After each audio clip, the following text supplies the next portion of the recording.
یا ایھا الذین آمنوا لا تدخلوا بیوتا غیر بیوتکم حتی تستأنسوا۔ اب اس حوالے سے بہت سے جو احکام آ رہے ہیں، یہ سورہ نور اور سورہ احزاب ان دونوں میں معاشرتی احکامات ہیں۔ معاشرتی احکامات میں خاص طور پر وہ جو ایک آیت آئی ہے سورہ بنی اسرائیل میں، وَلَا تَقْرَبُوا الزِّنَا إِنَّهُ كَانَ فَاحِشَةً وَسَاءَ سَبِيلًا۔ اس زنا کا سد باب کرنے کے لیے اسلام کے معاشرتی نظام میں بہت دور دور تک اقدامات کیے گئے ہیں۔ قریب مت جاؤ زنا کے، یعنی زنا کو ایریڈیکیٹ کرنا معاشرے میں یہ ایک بہت بڑا آبجیکٹو ہے، اور اس کے لیے دور دور تک اقدامات، مثلا پردہ ہے، ستر ہے، لباس کے احکام دیے گئے ہیں۔ معاشرہ جو ہے ہمارا جو ہے وہ مکسڈ سوسائٹی نہ ہو، مخلوط معاشرہ نہ ہو، مردوں کی ذمہ داریاں علیحدہ ہیں، عورتوں کی علیحدہ ہیں، معاشرہ جو ہے سیگریگیٹڈ ہو، مردوں اور عورتوں کے درمیان اختلاط نہ ہو۔ یہ ساری چیزیں کس کے لیے؟ یہ اسی لیے ہے کہ یہ در حقیقت اس قدر شدید کشش ہے مرد اور عورت کے اندر کہ اللہ نے جو دو جنسیں بنائی ہیں، اور اس میں یقیناً جو سیکس کا معاملہ اتنا پوٹنٹ موٹیو ہے کہ اس کو اگر پوری طریقے سے، جیسے گھوڑا بہت منہ زور ہو تو اسے بہت باندھ کر رکھنا پڑے گا اور بڑا اس کو کنٹرول کرنے کے لیے محنت کی ضرورت ہے، اسی طریقے سے اس سیکس کو ڈسپلن کرنا اور صحیح انداز میں اس کو جو ہے ہارنس کرنا، اور اس کے لیے یہ ہے کہ غلط راستوں سے اس کو بچانا، اس کے لیے بڑے دور دور تک احکام دیے گئے، اور یہ پورا معاشرتی نظام اسلام کا اسی بنیاد پہ اب قائم ہے۔ اب اسی میں سے مثلاً یہ گھر کی پرائیویسی بھی ہے۔ ایک گھر ہے، گھر میں ایک شوہر ہے، اس کی بیوی ہے، اب آپ فوراً چلے گئے سیدھے گھر کے اندر؟ نہیں، اے اہل ایمان مت داخل ہوا کرو گھروں میں اپنے گھروں کے سوا، حتی تستانسوا، یہاں تک کہ بول چال کر لو، اجازت لے لو، وتسلموا علی اہلہا، اور اذن لینے کی اس وقت جو ہوتی تھی شکل وہ یہی کہ جا کر دروازے پر کہو السلام علیکم۔ معلوم ہوا کہ کوئی صاحب ہیں کہ جو آئے ہیں، ملنا چاہتے ہیں اور اندر آنا چاہتے ہیں۔ اب اس کے بعد یہ کہ وہ اپنی آئیڈینٹی دیں اور پھر ان کو آنے کی اجازت دی جائے، یہ نہیں کہ بے دھڑک چلے جا رہے ہیں۔ ذالکم خیر لکم لعلکم تذکرون، یہی تمہارے لیے بہتر ہے تاکہ تم نصیحت حاصل کرو۔ فإن لم تجدوا فیہا احدا فلا تدخلوها، اگر اس گھر میں کوئی نہ ہو تو پھر اس میں داخل مت ہو، حتی یؤذن لکم، یہاں تک کہ تمہیں اجازت دی جائے۔ جو گھر کا مالک ہے وہ اگر اجازت دے کہ ہاں میرا گھر اس وقت خالی ہے، تم اس میں جا سکتے ہو، ورنہ یہ کہ خالی گھر کے اندر جہاں کوئی نہیں ہے داخلے کی اجازت نہیں ہے۔ وَإِن قِيلَ لَكُمْ، اور اگر کہا جائے تم سے ارجعوا، چلے جاؤ، لوٹ جاؤ، اس وقت میں ملنے کے لیے تیار نہیں ہوں یا میں اپنی کسی مشغولیت میں ہوں، فارجعوا، تو لوٹ جاؤ۔ اب دیکھیے یہ آداب ہیں۔ ہمارے ہاں یہ ہے کہ آپ پہنچ گئے، نہ ٹائم لیا ہوا ہے، نہ پہلے سے طے ہے، آپ سمجھتے ہیں کہ مجھے ریسیو کرنا اس کا فرض ہے، کیوں نہیں ملا؟ اس نے انکار کر دیا تو اس کا مطلب یہ کہ بڑا متکبر ہے اور بہت یہ جو ہے شخص جو ہے، یہ نہیں۔ اگر تو آپ وقت طے کر کے گئے ہیں تو اس کا فرض ہے کہ وہ آپ کو ریسیو کرے اور آپ کو وقت دے، لیکن اگر آپ اچانک چلے گئے ہیں تو آپ کو اس کی پرائیویسی پر آپ جو ہے حملہ آور نہیں ہو سکتے۔ وہ اپنے کس کام میں ہے، کس مشغولیت میں ہے، اس کی کیا اہمیت ہے، آپ تو اس کو نہیں جانتے۔ اگر وہ گھر والا کہہ دیتا ارجعوا، وَإِن قِيلَ لَكُمْ ارْجِعُوا فَارْجِعُوا، تو لوٹ جاؤ، ہوا اذکیٰ لکم، یہی تمہارے لیے زیادہ پاک ہے، پاک بازی کا معاملہ، واللہ بما تعملون علیم، اور جو کچھ تم کر رہے ہو اللہ اس سے واقف ہے۔ لیس علیکم جناح ان تدخلوا بیوتا غیر مسکونۃ، اس میں کوئی حرج نہیں ہے کہ تم داخل ہو جایا کرو ایسے گھروں میں کہ جن میں سکونت نہیں ہے، جس میں کوئی لوگ رہتے نہیں ہیں، ریزیڈینشل نہیں ہے۔ اب گوڈاؤنز ہیں، اب ایسا تو نہیں کہ گوڈاؤنز میں آپ نہیں جا سکتے، سامان پڑا ہوا گودام ہے، آپ جا سکتے۔ فیہا متاع لکم، اس میں تمہارا سامان ہے، تو یہ وہی گودام والی بات ہو گئی۔ واللہ یعلم ما تبدون وما تکتمون، اور اللہ جانتا ہے جو تم ظاہر کرتے ہو، جو کچھ تم چھپاتے ہو۔ یعنی قانون کی اصل روح کو دیکھنا چاہیے کہ یہ جو روکا جا رہا ہے کہ گھروں میں داخل نہ ہو، تو یہ اصل میں جو پرائیویسی ہے گھر کی اور فیملی کی، اصل میں اس کو ملحوظ خاطر رکھا جا رہا ہے، نہ یہ کہ آپ کہیں کہ صاحب اب ہم گودام میں بھی داخل نہیں ہو سکتے جب تک یہ پرمیشن جو لکھی ہوئی ہے وہ ہمیں مل نہ جائے۔ قل للمؤمنین یغضوا من ابصارہم، اہل ایمان سے یہ کہیے اے نبی کہ وہ اپنی نگاہوں کو ذرا نیچا رکھا کریں، وَيَحْفَظُوا فُرُوجَهُمْ، اور اپنی شرمگاہوں کی حفاظت کریں۔ ذَلِكَ أَزْكَىٰ لَهُمْ، یہی ان کے لیے زیادہ پاکیزہ ہے اور زیادہ بہتر ہے۔ ان اللہ خبیر بما یصنعون، یقیناً اللہ تعالیٰ باخبر ہے اس سے کہ جو وہ کر رہے ہیں۔ وَقُل لِّلْمُؤْمِنَاتِ يَغْضُضْنَ مِنْ أَبْصَارِهِنَّ، اسی طرح مومن عورتوں سے بھی کہہ دیجئے وہ بھی اپنی نگاہیں نیچی رکھا کریں، وَيَحْفَظْنَ فُرُوجَهُنَّ، اور وہ بھی اپنے سطر کو پوری طریقے سے ملحوظ رکھیں اور اپنی شرمگاہوں کی حفاظت کریں۔ وَلَا يُبْدِينَ زِينَتَهُنَّ، اور انہیں نہیں چاہیے کہ وہ اپنی زینت اور سنگھار کو ظاہر کریں، الا ما ظہر منہا، سوائے اس کے کہ جو از خود ظاہر ہو جائے۔ وَلْيَضْرِبْنَ بِخُمُرِهِنَّ، اور چاہیے کہ وہ اپنے گریبانوں کے اوپر اپنی اوڑھنیوں کے بکل مار لیا کریں، بِخُمُرِهِنَّ عَلَى جُيُوبِهِنَّ، یہ خمرہن جمع ہے خمار کی، خمار کہتے ہیں اوڑھنی۔ ایک دوسرا لفظ جو ہے وہ آئے گا سورہ احزاب میں، ان دونوں الفاظ کو علیحدہ علیحدہ رکھیے۔ تو یہ ہے کہ اپنے گریبانوں کے اوپر، گویا کہ یہ بھی پرانا ہمیشہ سے لباس، عورت کے لباس میں اوڑھنی بھی تھی اور عورت کے لباس میں چادر بھی تھی۔ چادر وہ لے کر نکلتی تھی جب گھر سے باہر جاتی تھی، اور اوڑھنی وہ رکھتی تھی جب کہ گھر کے اندر ہوتی تھی۔ یہی جو ہماری تہذیب کے اندر ہے، یہ عرب کی تہذیب میں پہلے بھی تھا۔ چہرے کا پردہ نہیں تھا عرب میں، چادر وہ لے کے جاتی تھی تو چادر اپنے اوپر ڈالتی تھی، اور مرد بھی چادر کے بغیر نہیں ہوتے تھے، نہ کوئی مرد بغیر چادر کے نہ عورت، بلکہ چادر ہی سے ایک شخص کا رتبہ معین ہوتا تھا۔ کسی کی چادر بڑی شاندار ہے، دوشالہ اوڑھا ہوا ہے، بہت قیمتی ہے، تو وہ بڑا آدمی ہے، وہ سردار ہے۔ کسی کے بیچارے کی جو ہے معمولی سی چادر ہے، اور اسی لیے اس حدیث میں آتا ہے کہ جو شخص تکبر کرتا ہے، الکبر ردائی، تکبر جو ہے وہ تو میری چادر ہے۔ اور یہ عرب میں یہ بڑا کسی شخص کی توہین کرنی ہوتی تھی، اس کی چادر گھسیٹتے تھے، گویا کہ اس کی عزت جو ہے اس کو کھینچ لیا ہے۔ تو اللہ فرماتا ہے کہ جو تکبر کرتا ہے وہ گویا میری چادر گھسیٹ رہا ہے میرے کندھے سے۔ اس درجے جو ہے اللہ تعالیٰ جو ہے اس میں اپنی توہین محسوس کرتا ہے۔ تو وہ اپنی ان اوڑھنیوں کے بکل مار لیا کریں اپنے گریبانوں پر، یعنی یہ کہ یہ عورت کے لیے اس کی زینت کا ایک بہت بڑا حصہ ہے، اس کی جو بھی چھاتی ہے اس کے لیے ایک اضافی کرتا اس نے پہنا ہوا ہے، لیکن کرتے کے اوپر مزید جو ہے یہ ایک بکل اس کی اوڑھنی کا ہو۔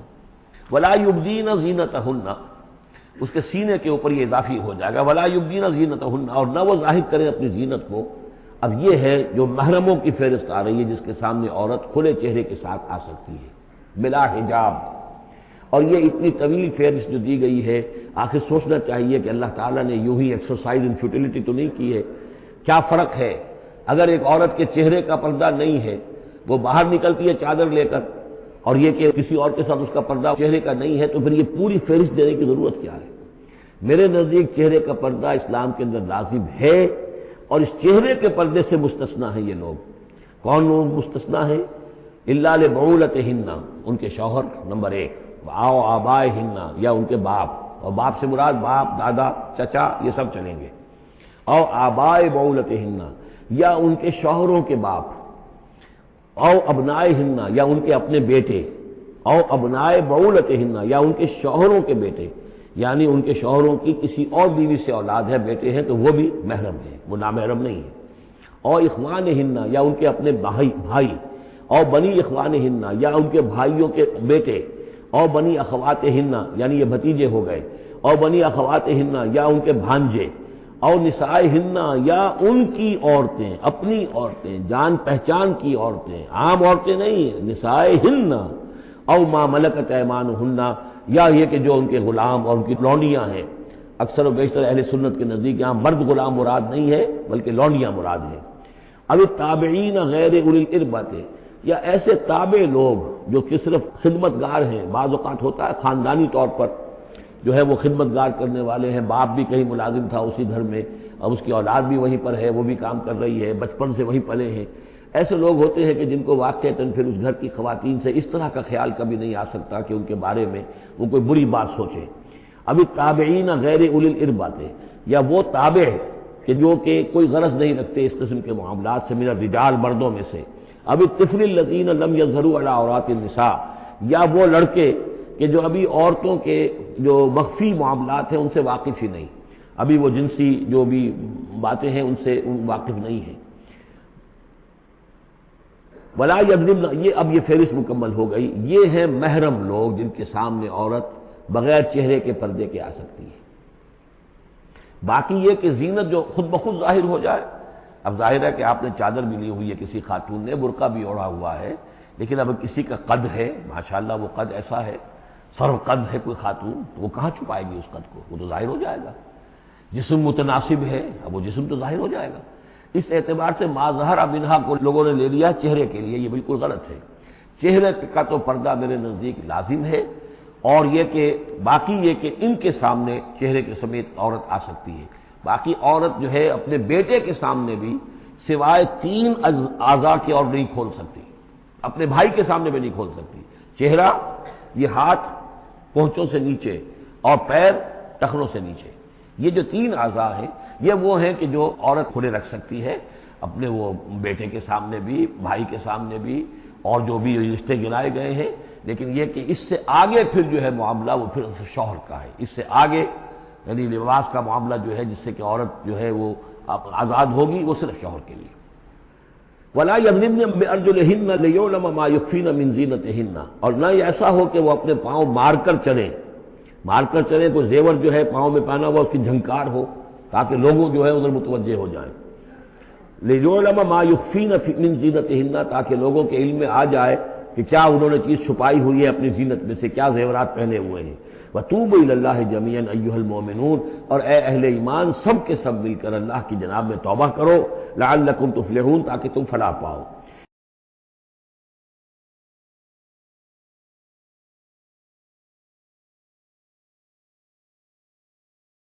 وَأَنكِحُوا الْأَيَامَ مِنكُمْ، اور دیکھو اپنی بیواؤں کی شادیاں کر دیا کرو۔ وَالصَّالِحِينَ مِنْ عِبَادِكُمْ، یہ بھی اب ایک بہت اہم ہے بات۔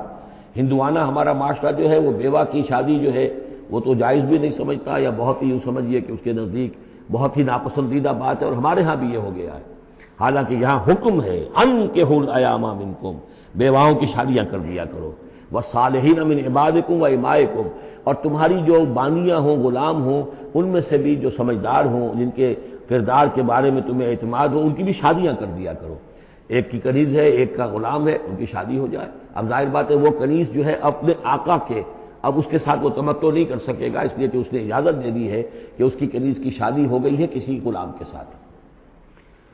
وَالصَّالِحِينَ مِنْ عِبَادِكُمْ وَإِمَائِكُمْ إِنْ يَكُونُوا فُقَرَاءَ، اگر وہ فقیر ہوں گے، مہر وغیرہ دینے کی ان کے اندر ہمت نہیں ہے، صلاحیت نہیں ہے، يُغْنِهُمُ اللَّهُ مِنْ فَضْلِهِ، تو ہو اللہ تعالیٰ ہو سکتا ہے کہ ان کو اپنے فضل سے غنی کر دے۔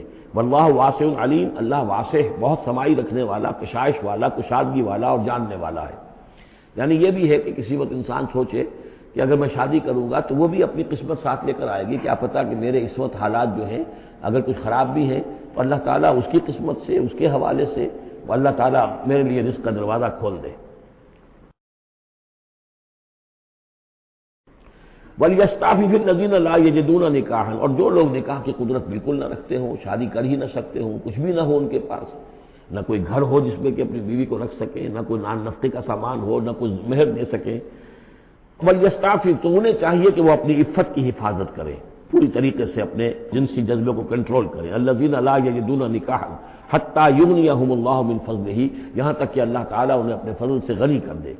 وَالَّذِينَ يَبْتَغُونَ الْكِتَابَ مِمَّا مَلَكَتْ أَيْمَانُكُمْ فَكَاتِبُوهُمْ، اور تمہارے غلاموں میں سے جو تمہارے ساتھ چاہیں مکاتبت کرنا۔ یہ مکاتبت کا قاعدہ یہ تھا کہ غلام یہ طے کرتا تھا کہ جناب میں آپ کو اتنے لاکھ درہم دے دوں گا، اتنی مدت کے اندر اندر آپ مجھے آزاد کر دیجئے، تو یہ معاہدہ ہو گیا، اب وہ آزاد ہو گیا۔ لیکن آزادی اسی میں ہے کہ اسے وہ رقم اتنی عرصے کے اندر ادا کرنی ہے، اب وہ کمائے گا، محنت کرے گا، کوشش کرے گا اور وہ رقم ادا کر دے گا۔ یہ مکاتبت تھی۔ تو جو بھی تمہارے غلاموں میں سے مکاتبت چاہیں، مما ملکت ایمانکم فکاتبوہم، تو یہ مکاتبت کر لیا کرو۔ قرآن مجید نے وہ تمام راستے کھولے ہیں کہ جن سے غلاموں کی آزادی کا جو ہے آسانی کے ساتھ تدریجاً سہج انداز کے اندر ان کی غلامی کا جو ہے سلسلہ ختم ہو کر آزادی کی طرف راستہ کھل جائے۔ فَقَاتِبُوهُمْ إِنْ عَلِمْتُمْ فِيهِمْ خَيْرًا، اگر تم دیکھ رہے ہو ان کے اندر کہ خیر ہے، بھلائی ہے، واقعتاً یہ شخص اعتماد کیا جا سکتا ہے، یہ بھاگ نہیں جائے گا، اور یہ جو بھی کرنا چاہ رہا ہے معاہدہ اس کو پورا کرنے کی اس کی نیت ہے۔ وَآتُوهُمْ مِن مَالِ اللَّهِ الَّذِي آتَاكُمْ، پھر ایسے لوگوں کو جنہوں نے مکاتبت کی ہو تم بھی مال دیا کرو، جو اللہ کا مال تمہارے پاس اللہ نے تمہیں دیا ہے، یعنی لوگ مدد بھی کریں اس کی، تاکہ وہ اپنی اس رقم کو جلد از جلد ادا کر کے اور وہ پھر آزاد ہو جائے۔ وَلَا تُكْرِهُوا فَتَيَاتِكُمْ عَلَى الْبِغَاءِ، اور دیکھو اپنی باندیوں کو، چھوکریوں کو، یہ جو وہاں پہ باندیاں کنیزیں ہوتی تھی، انہیں بدکاری پر مجبور نہ کرو۔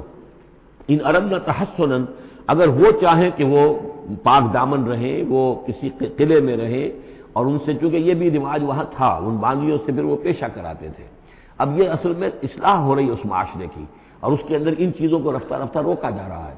جیسے سورہ نساء میں آیا تھا، ایسا بھی ہوتا تھا کہ باپ کی بیویاں جو ہیں، اپنی جو سوتیلی مائیں ہیں، انہیں اپنے گھر میں ڈال دیا، لیکن یہ ساری چیزیں رفتہ رفتہ ایک ایک کر کے پھر ان کی بندش ہوئی ہے، تو وہ اپنی لونڈیوں سے پیشہ کراتے تھے اور کمائی خود کھاتے تھے۔ تو فرمایا یہ بہت غلط ہے، لِتَبْتَغُوا عَرَضَ الْحَیَاۃِ الدُّنْیَا، تاکہ تم حاصل کرو دنیا کی زندگی کا سامان۔ وَمَن یُکرِہُنَّ فَإِنَّ اللَّهَ مِن بَعْدِ إِکْرَاهِهِنَّ غَفُورٌ رَحِیمٌ، اور اگر کوئی ان کو مجبور کرے گا اس کام کے لیے تو اللہ تعالیٰ ان کی اس مجبوری کی بنا پر ان کے حق میں غفور اور رحیم ہوگا. تم پر وبال آئے گا، جو کام یہ غلط کروائے گا وبال اس پر آئے گا. اگر وہ خود جو ہے مجبوراً کر رہی ہے اور وہ اس کے لیے ذہناً تیار نہیں ہے تو بہرحال اللہ اس کے حق میں غفور اور رحیم ہوگا. وَلَقَدْ أَنزَلْنَا إِلَيْكُمْ آيَاتٍ مُبَيِّنَاتٍ، اور جب وہ ہم نے نازل کر دی ہیں تمہاری جانب یہ روشن آیات.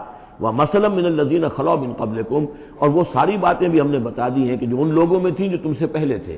یہ ساری گندگیاں، معاشرتی خرابیاں جو ہیں یہ پہلوں کے اندر بھی تھیں، ہم نے ان سب کی نشاندہی کر دی ہے. وہ موعظۃ للمتقین، اور اہل تقوی کے لیے ہم نے نصیحت یہ نازل فرما دی ہے. قد جاءتکم موعظۃ من ربکم وشفاء لما فی الصدور.